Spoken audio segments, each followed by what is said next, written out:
Se nos últimos 4 anos você não estava fora do planeta Terra, eu tenho certeza absoluta que você viu matérias como essa aqui que diz do gabinete do ódio do Bolsonaro. Isso foi amplamente divulgado pela mídia, de que existia um gabinete do ódio e que Bolsonaro era um miliciano ligado à milícia. A grande questão é que as acusações que foram feitas à gestão anterior estão sendo feitas agora na gestão atual também. Eu brinco com vocês, que pau que dá em Chico, dá em Francisco também. E aí a gente vai conversar sobre isso nesse editorial. Bora falar sobre isso? Enfim, matérias como essa aqui, do Brasil de Fato, por exemplo, que foi divulgada em 2022, foram constantes no grande consórcio de mídia. A Polícia Federal confirma a existência do Gabinete do Ódio em relatório enviado ao STF. E aqui manda para você ler o documento e ainda diz: segundo a Polícia Federal, existiu uma milícia digital que agia contra as instituições do país e contra a democracia. É o que diz a matéria. Falava também que Bolsonaro era ligado a milícias. Aí, já nessa gestão do governo Lula, teve o caso da Daniela do Vaguinho, que foi amplamente divulgada na mídia, que inclusive ali na região de Belford Roxo teve até proibição de outros candidatos chegarem lá pela própria milícia. Você lembra disso? Teve aí na mídia. Se quiser, é só dar uma pesquisa, dar um Google aí, que você vai ver em vários jornais sérios falando sobre isso. Também teve o caso de uma deputada agora que foi afastada pelo envolvimento com a milícia e a justiça afastou ela e é ligada à base do governo Lula. E aí teve aquela polêmica com o Freixo, enfim, muita coisa que também foi utilizada aqui contra o governo Lula. E agora a grande questão é o tal do gabinete do ódio. E aí muita coisa começou a ser demonstrada. Tem um influenciador digital, até filósofo também, não vou nem citar o nome aqui, até para não causar conflito. Ele deu uma declaração de que ele foi pago durante a campanha para espalhar informações contra o Bolsonaro. E um grupo grande de influenciadores foram convocados pela esquerda para bater em cima do Bolsonaro. Isso aí pode ser caracterizado como conceito de gabinete do ódio também? Eu acho que sim, né? Só que aí, a pior de todas as situações que derrubou todas as narrativas aconteceu agora com uma página de mais de 20 milhões de seguidores, que inclusive perdeu 1 milhão de seguidores por causa de um caso trágico onde uma moça de Araguari, Minas Gerais, acabou tirando a sua própria vida por causa de fake news. É uma página chamada Choquei.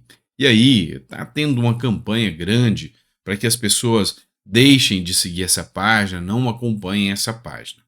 E aí, veio uma denúncia bomba contra essa página. Na verdade, a história foi a seguinte: a página divulgou uma fake news gigantesca, onde falava que uma moça tinha um relacionamento amoroso com o Whindersson Nunes, aquele youtuber gigantesco, né? Muito famoso. E aí, isso era tudo uma mentira. A moça já estava em depressão. A família pediu várias vezes para essa revista, Choquei, essa página, né, tirar o conteúdo, e eles ironizaram, debocharam dela. E é uma página totalmente pró-Lula. Acontece que um MC, conhecido como MC Daniel, eu já ouvi esse rapaz, não conheço as músicas, não é muito o estilo musical que eu conheço, mas já vi esse rapaz. É um que sempre está envolvido em polêmicas também. Ele acabou fazendo uma denúncia muito grave com o Choquei, e provavelmente a partir das denúncias feitas por esse MC Daniel, essa página tem que ser investigada pelo Ministério Público. Eu queria que vocês ouvissem. Ele fala de que essa página fez chantagens contra ele, que essa página divulgou fake news abertamente e a partir dessas fake news falou: se você não fizer o que eu quero, eu não tiro as fake news, o que é o nítida extorsão e chantagem. E é lógico que isso se caracteriza como crime. Então a denúncia feita aqui é muito grave se confirmada. E é lógico que a polícia vai investigar o caso. Quero que vocês ouçam aqui. Só pra falar pra vocês que esse brother da Choquei aí, ele é mais maldoso ainda do que vocês pensam. Quando aconteceu algo sobre meu antigo relacionamento, quando eu tava entrando na Europa, saiu um montão de parada que eu traí, que eu menti, que eu mandei mensagem pra mulher, e eu chamava as páginas, pedia pra pagar na maior humildade, provava que era mentira, que eu nunca traí, nunca dei em cima de mulher namorando. E aí, achou que foi uma dessas, tá ligado? E eu mandei mensagem, ele não quis apagar, daí ele quis fazer um publi comigo, uma publi comigo, porque os stories tava pegando 7 milhões, e aí ele falou, vamos fazer uma publi aí e tal, aí ele quis por um valor baixo, e aí, Vamos lá, só para vocês entenderem aqui, tá?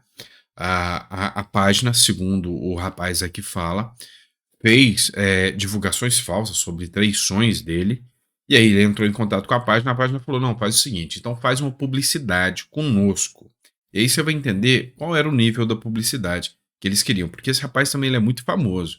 Os stories dele estavam batendo 7 milhões de visualizações. Então a página usou isso contra ele para que ele divulgasse a página. É uma nítida extorsão aqui. Olha só o que ele acaba de falar. e queria que eu postasse que achou que era a melhor página do mundo, e que todo mundo tinha que seguir a Choquei, pá. Eu falei, mano, não tem cabimento não, pá, acho que isso aí não tem nada a ver, eu postar uma parada dessa e tal, atrelar meu trampo a isso. E aí que ele fez, me ameaçou também, tipo, como se ele fosse começar a me prejudicar. E ele pegou e fez isso, começou a postar. E aqui ele fala abertamente, me ameaçou e falou que ia me prejudicar. Ou seja, é nítida aqui a ameaça, a extorsão. Olha só. Postar uma pá de parada minha, mano. Começou a postar uma pá de parada minha. Uma pá de mentira minha. E aí eu chamava ele e falava, mano, qual que é a fita, mano? Vai ficar mentindo, vai ficar me tirando. Você só vai acreditar. Isso mexeu muito com a minha cabeça na época, porque eu fiquei com crise de ansiedade. Eu ficava lendo o comentário das pessoas, acreditando que era verdade. Várias paradas e eu, caralho, mano, nunca traí, nunca mandei mensagem pra essas minas, nunca aconteceu isso, eu provando, e aí visualizava e nem respondia. E aí eu mandei pra ele, você vai colher seu karma, bichão. Fica tranquilo, que Deus vê tudo, cada um colhe o que planta, mano. Isso aí não tem como fugir. Então você tem que fazer as coisas certas, tá ligado? E eu vou deixar até o print. Esses dias mesmo, ele postou uma parada até minha divulgando o jogo com inteligência artificial com a minha voz. Eu falei, isso aí é crime, truta, você tá me tirando? Olha só o que ele faz de denúncia. De que postou uma imagem dele com uma inteligência artificial divulgando um jogo da página, algo assim. E é lógico que isso aí não pode ser caracterizado como algo normal. E aí, mano, só pra provar pra vocês que o karma vem, mano, entendeu?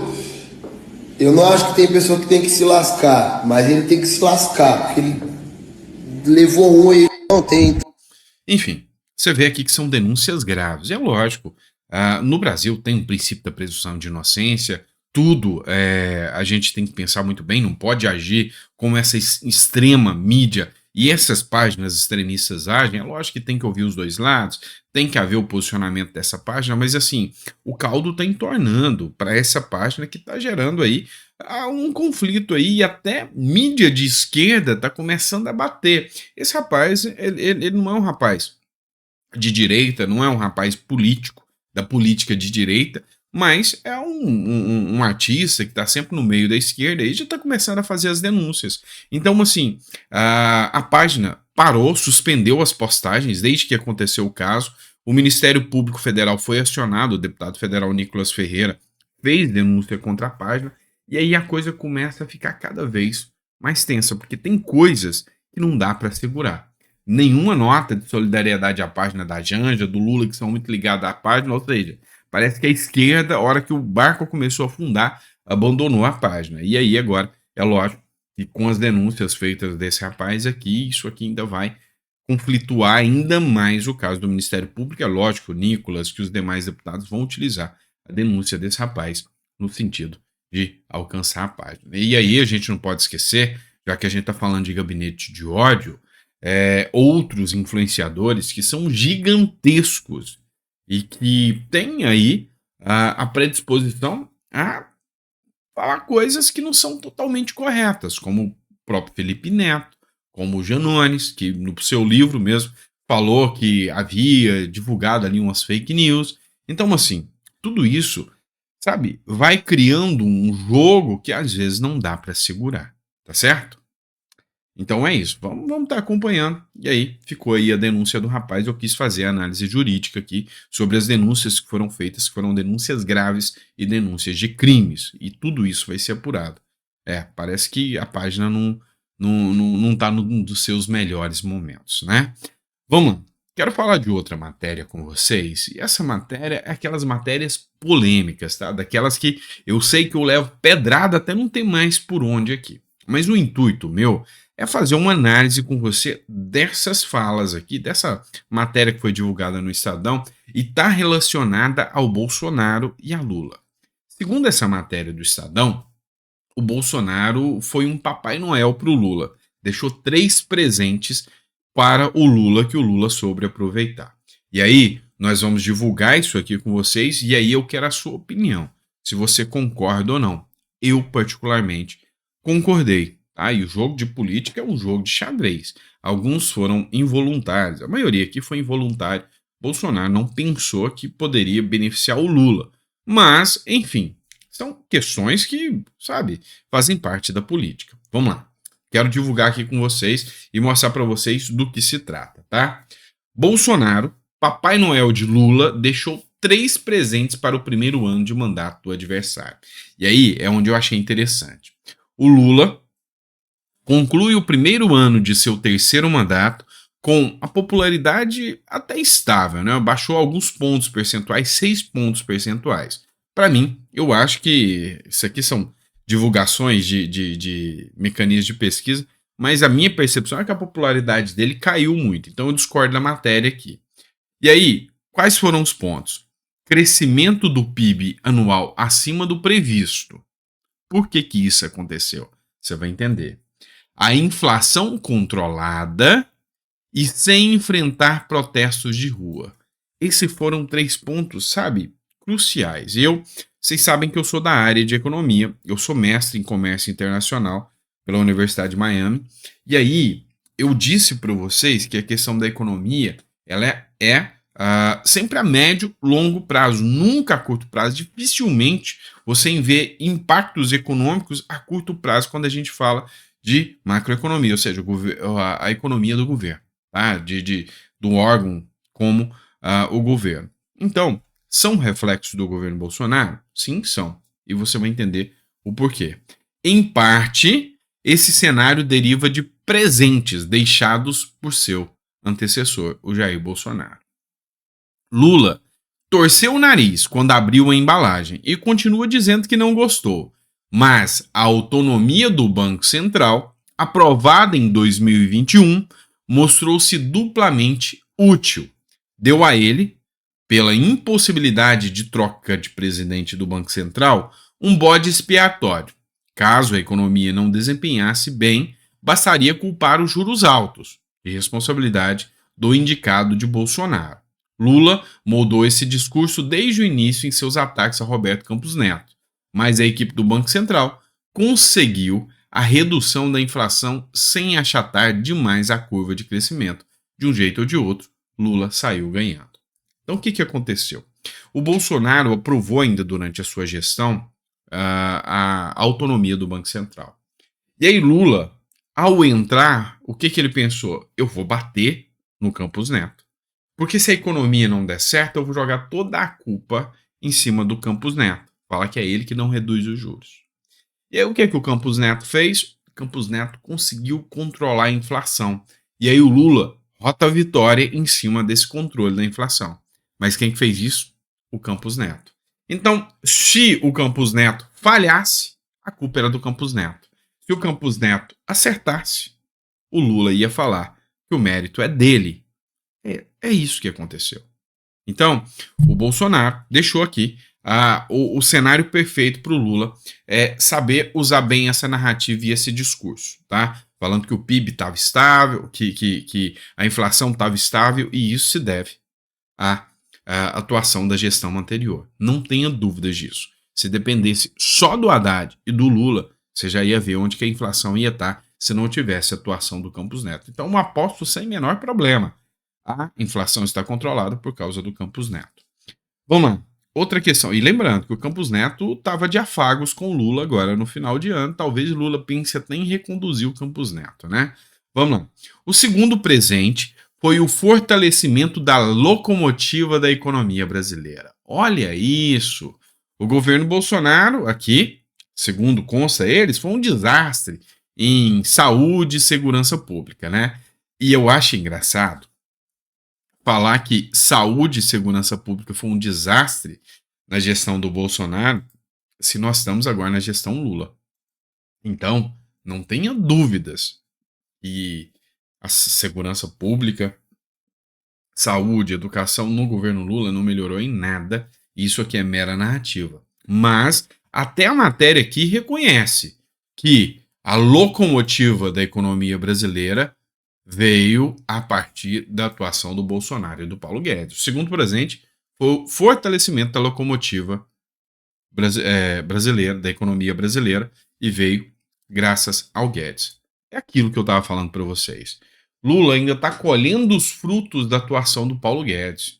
O agro ficou forte, exportações bombando, o que segurou o PIB foi o agro, foi o setor de serviços que Bolsonaro, lá na gestão Paulo Guedes, trouxe a desoneração da folha de pagamento, incentivos durante a pandemia para o empreendedor poder fazer mais empreendimentos, trouxe o Pix, que facilitou muito as transações aí, e isso aqueceu a economia, sim. Então é lógico que isso aconteceu. E o Lula tá surfando, estamos com um PIB aí, ó. Não, foi melhor do que eu esperava, mas foi porque a locomotiva estava andando, estava no impulso ainda. E agora? Agora o Lula é o maquinista. Será que ele vai continuar com o impulso? Esperamos que sim, né? Mas acreditamos que não. O terceiro ponto dessa matéria, e esse aqui é o ponto polêmico que eu vou levar pedrada. Vamos lá. O terceiro regalo do Papai Noel Bolsonaro a Lula foi involuntário, e aqui eu concordo plenamente. Era para ser um pacote bomba, mas deu chabu. Trata-se do papel desempenhado por Bolsonaro antes e depois de perder a eleição, que desagou na infame invasão da sede dos três poderes em 8 de janeiro. Depois de incutir a desconfiança no processo eleitoral, Bolsonaro adotou uma postura de quem não aceitava o resultado. Até o seu tradicional pronunciamento de 24 de dezembro foi cancelado. E aí o que aconteceu? O 8 de janeiro, e o Lula até hoje colhe os frutos do 8 de janeiro e usa essa narrativa até hoje. Tá. Pontos de vista. O meu. Eu sou crítico demais do Bolsonaro.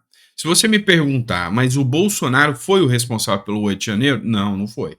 Tá? Bolsonaro não teve articulação, Bolsonaro não teve. Tudo isso aí que o STF está tentando imputar ao Bolsonaro, eu não acredito. Tá? Se você me perguntar, mas você acha que o Bolsonaro estava articulando um golpe? Não, o Bolsonaro saiu. Mas ao sair, ele tinha que ter dito: pessoal, é o seguinte, agora é oposição, vamos esperar o próximo momento agora para a gente fazer oposição, militares não vão fazer nada, deixa quieto, vai para casa e vamos articular. E aí o infame 8 de janeiro não tinha acontecido. E o Lula, ao conseguir o 8 de janeiro, ele conseguiu juntar o STF, ainda mais o Congresso e o seu próprio poder, colocar o Flávio Dino no Ministério da Justiça como um herói que impediu ali aqueles ataques, embora a gente saiba que a realidade foi muito diferente, sumiu até imagens. Ele conseguiu, fazer uma narrativa de extremismo gigante em cima da direita. E aí isso abafou os protestos de rua, as manifestações de rua. E até hoje o povo tem medo. Então Lula pegou um ano inteiro sem manifestação. Imagina se o 8 de janeiro não acontece. A Paulista dava 1 milhão de pessoas quando chamasse para uma manifestação, mas o povo está com medo. Então, sim, a minha visão é de que Bolsonaro falhou ao não falar: gente, esquece, agora é oposição, não vai acontecer nada. Sabe, aquele silêncio, aquele negócio dele ficar calado e deixar acontecer, ocasionou num desastre para vários brasileiros que foram presos e, inclusive, o Lula utilizou muito bem isso e está utilizando ainda. Eu tenho essa percepção, eu sei que eu vou levar pedrada do que eu falei aqui agora, mas na minha visão, sim, o Bolsonaro deveria ter falado, ó, o exército não vai aplicar um 142, ninguém vai fazer nada, vai embora todo mundo para casa. Ah, mas eu não convoquei, então não vou mandar ninguém para casa. Tá, mas todo mundo estava esperando o Bolsonaro. Eu acompanhei, fiz críticas na época, eu falava, gente, o que é isso que vocês estão fazendo? E tá, infelizmente, o resultado final foi o que aconteceu. Não estou dizendo que a culpa foi do Bolsonaro, mas eu estou dizendo que a omissão do Bolsonaro causou esse grave desastre brasileiro aí em cima da direita. Isso eu não tenho dúvidas, isso é o meu ponto de vista, tá certo?